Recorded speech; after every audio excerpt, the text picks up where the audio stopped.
Today on the USA News, Iran launches deadly Haj Qassem missiles at Israel. Plus, Israel declares national emergency as incoming rockets force citizens to run for cover. Get all the breaking details next.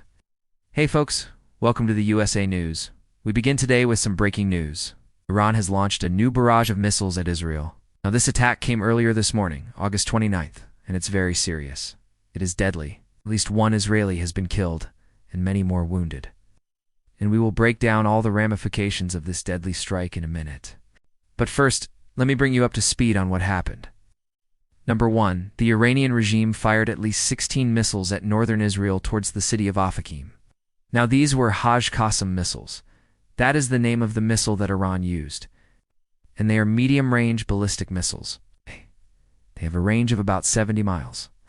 So, these could have struck targets all across northern Israel.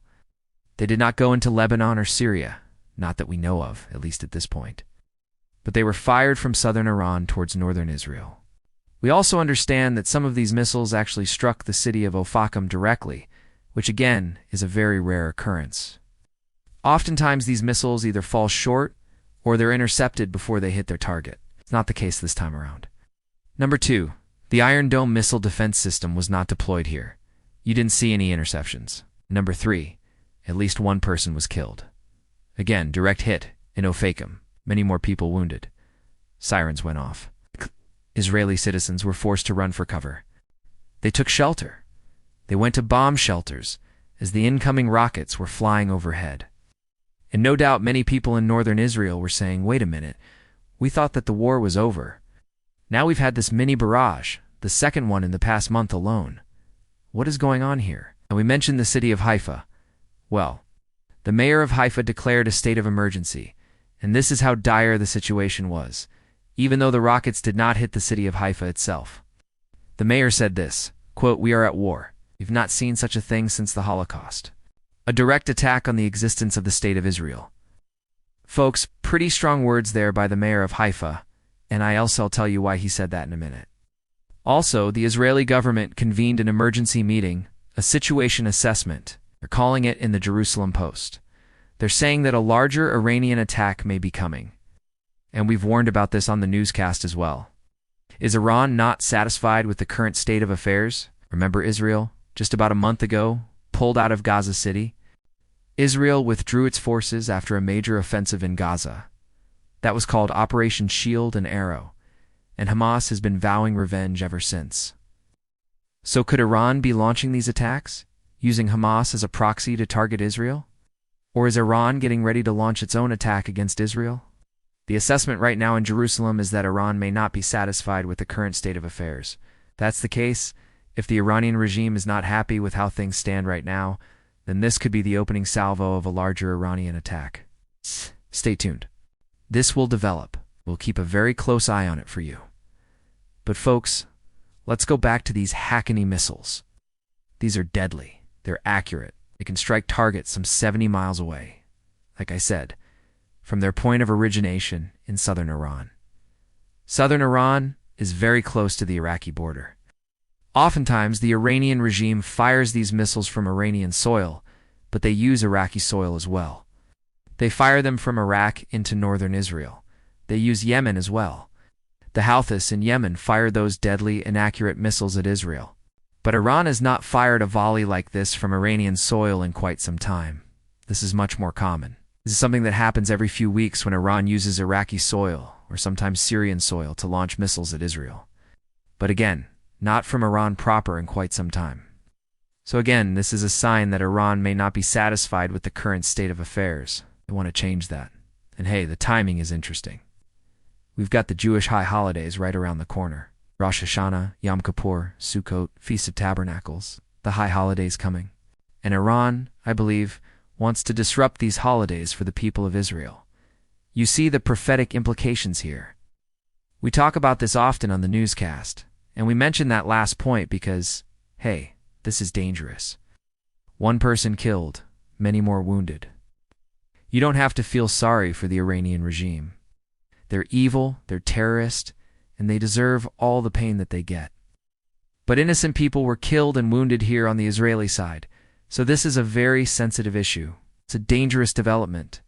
And if Iran is looking to ramp things up and get more aggressive, that means that lives are going to be lost. Lives are already being lost. Unfortunately, this is where we stand right now. I mentioned that the mayor of Haifa made these stunning statements. He said, quote, "We are at war. We have not seen such a thing since the Holocaust. A direct attack on the existence of the state of Israel." Why so dire? Why such strong language by the mayor of Haifa? Look, first of all, because people were killed. People are wounded. But secondly, the trajectory of these missiles. As I mentioned a minute ago, they could have struck many areas across northern Israel. They could have struck the city of Ofakim. They could have struck the city of Kerish. And the worry was that they would have struck major population centers. And if that happened, folks, and God forbid, the death toll would have been much higher. And look, I know many people watching from around the world say, hey, come on, one person was killed. It could have been much worse. Yes, but this is not a game. We're not playing games here on the Watchman newscast. We're talking about life and death here. We're talking about an all-out assault on the existence of the state of Israel. And that's what the Iranian regime is all about. And that's why they're firing missiles like this. That's why the mayor of Haifa made those comments. Another interesting point here. Remember, Israel has been on high alert for a large Iranian attack. We reported here in the newscast over the past few weeks, Israel has been on high alert for just such a thing, for an Iranian tsunami, they're calling it. A large multi-front Iranian attack. And that's what we're concerned about right now. Could this be the opening salvo of that? The prophetic chess pieces continue to move on the board? We are in the midst of the war of Gog and Magog, which we outlined in a special live stream last week. Check it out here in our archives. We laid out the case from a biblical perspective. We mentioned that because things are heating up in the Middle East right now, no doubt. We've got Turkey getting involved. We've got Russia involved as well. We've got Azerbaijan, Armenia, all these nations moving and posturing in the Caucasus region. What does it all mean? What is it all about? Is this the modern-day version of Ezekiel 38 and 39? That war of Gog and Magog that the prophet Ezekiel outlines? Folks, the Bible tells us in the book of Revelation that in the last days, the nation of Israel will be held captive, held hostage by a king in the extreme north. That's what the Bible says. That's what the prophet Isaiah says. That's what the prophet Ezekiel says. In Hebrew, that land is known as the land of Gob. Where is that? That is the area of the Caucasus region, the mountains of Armenia, Azerbaijan, Georgia, the area around there, the northernmost part of Israel's borders. So in the last days, Israel will be held captive by a king in the extreme north. But who is that king? Well, we don't know his name. That's the mystery here. But we do know that he will be followed by a confederation of nations, a coalition of armies. And that's what we're talking about here. Is this the beginning of that? Hey, stay tuned. Keep it all in prayer right now. Pray for the peace of Jerusalem. Pray for the people of Israel right now. I need your prayers. And pray for wisdom for the leadership of Israel as they make these critical decisions in these perilous times. Hey, thanks so much for joining us here today on the USA News. Until next time, God bless you, and remember, never hold your peace. Hey everyone, thanks for checking out the USA News. If you enjoyed this episode and want to see more, make sure you go ahead and hit the like button and subscribe for new episodes every weekday.